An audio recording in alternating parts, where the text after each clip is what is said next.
So given now the theorem of total probability, which is the probability of A, which is the summation of the probability of A given B sub I times the probability of B sub I. So we have discussed in the previous video how this came about. Now, what if we are interested with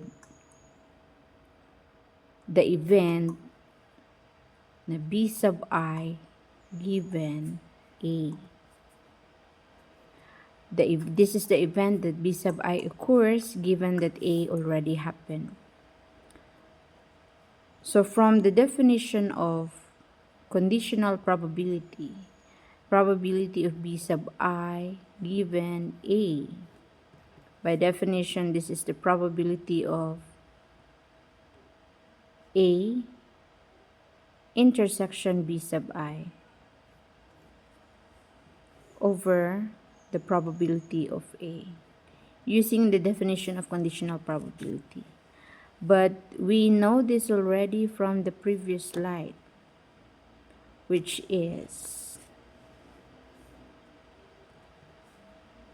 equal to the probability of A given B sub I times the probability of B sub I over the probability of A. Now replacing this with this one,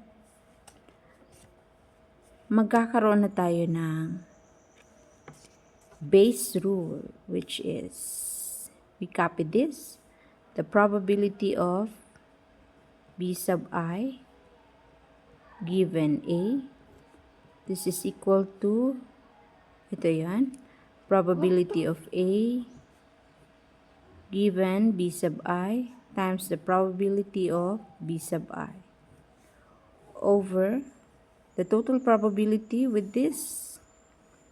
So we have the summation of the probability of A given B sub I times the probability of B sub I.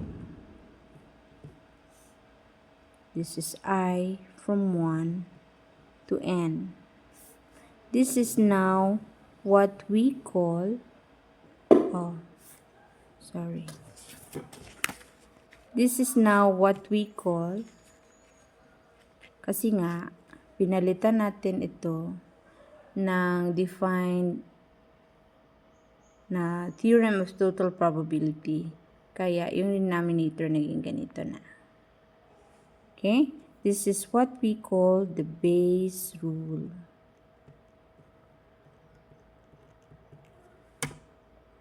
Or another term is the Bayes formula.